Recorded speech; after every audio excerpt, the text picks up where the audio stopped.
இந்த மைதா மாவை மட்டும் வச்சு ஒரு சூப்பரான ஸ்நாக்ஸ் ரெசிபி சொல்ல போகிறேன், வாங்க பார்க்கலாம். ஒரு கப் அளவு மைதா எடுத்துக்கோங்க. ஒரு 120 கிராம் இருந்தால் போதும். இப்போ அந்த மாவு எல்லாத்தையுமே நீங்கள் பிசைய போகிறீங்க. அதுக்கேற்ற மாதிரி ஒரு பாத்திரத்தில் கொட்டிக்கோங்க. இப்போ இது கூட நம்ம உப்பு சேர்த்திக்கலாம். உப்பு வந்து ஒரு பிஞ்ச் இருந்தால் போதும்.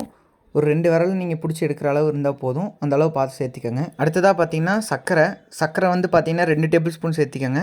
இது வந்து நீங்கள் ஸ்வீட்டாக வேணும்னா 2 டேபிள் ஸ்பூன் சேர்த்திக்கலாம், இல்லைனா 1 டேபிள் ஸ்பூன் போதும். அடுத்தது இதை நம்ம சப்பாத்தி போல் நம்ம பிசையணும். அதுக்காக தண்ணி சேர்த்து பிசைஞ்சு எடுத்துக்கோங்க.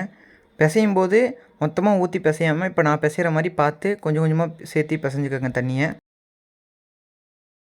உங்களுக்கு இன்னுமே ஒரு ஈஸியான மெத்தடுனா நீங்கள் வந்து உப்பையும் சர்க்கரையும் வந்து தண்ணியில் போட்டுக்கோங்க. மைதா கூட அந்த தண்ணியை வந்து நல்லா மிக்ஸ் பண்ணி ஆட் பண்ணிட்டீங்கன்னா இந்த மாதிரி சம்டைம்ஸ் சர்க்கரை எனக்கு வந்து பிசையும் போது ஃபீல் ஆகுது. ஸோ அந்த ப்ராப்ளம் இருக்காது. ஸோ நான் அப்படியே ஒரே கையிலே பிசைஞ்சிட்டேன். அடுத்து சப்பாத்தி மாவு போலேயே மாவு மேலே கொஞ்சோண்டு எண்ணெய் ஊற்றி அதை நல்லா பரப்பி விட்டு க்ளோஸ் பண்ணி வச்சுருங்க. கொஞ்சம் நேரம் அது ஊறட்டும். ஸோ இந்த மாதிரி கொஞ்சம் நேரம் ஊற வச்சுருங்க. நம்ம கொஞ்ச நேரம் கழிச்சு எடுத்துக்கலாம். 10 நிமிஷம் ஆச்சு. நல்லாவே ஊறிடுச்சு. பார்த்தீங்கனாலே தெரியும், நல்லா ஸ்பாஞ்ச் மாதிரி தொட்டாலே இப்படி நல்லா ஸ்பாஞ்ச் ஆட்டு இருக்குது. இப்போ இந்த மாவை நீங்கள் கொஞ்சோண்டு பிச்சு சப்பாத்திக்கு உருட்டுறது மாதிரியே நல்லா ஃப்ளாட்டாக உருட்டிக்கோங்க. நீங்கள் சப்பாத்திக்கு எப்படி உருட்டுவீங்களோ அதே மாதிரி உருட்டிக்கோங்க. கொஞ்சம் தின்னாக உருட்டிக்கோங்க. சப்பாத்தியை விட கொஞ்சம் திக்னஸ் வந்து கம்மியாக இருக்க மாதிரி பார்த்துக்கோங்க.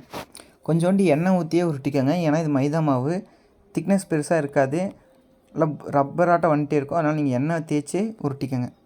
நீங்கள் சப்பாத்திக்கு உருட்டுற மாதிரி அழகாக ரவுண்டாக உருட்டணும்னு அவசியம் இல்லை. நீங்கள் எப்படி வேணால் ஃப்ளாட்டாக உருட்டிக்கோங்க. ஏன் சொல்கிறேன்னா நம்ம இதுலேருந்தே சிறுசாக கட் பண்ணி எடுத்துக்க போகிறோம். அது நமக்கு எப்படி வேணுமோ அப்படி எடுத்துக்கலாம். ஸோ நான் ஆல்ரெடி வந்து ஸ்கொயர் ஷேப்பில் கட் பண்ணி எடுத்துட்டேன். இப்போ வந்து நான் வந்து சர்க்கிள் ஷேப்பில் கட் பண்ணி எடுத்துக்கிறேன். அதுக்கு நீங்கள் வந்து ஏதாச்சும் ஒரு வாட்டர் பாட்டிலோட மூடி யூஸ் பண்ணிக்கோங்க.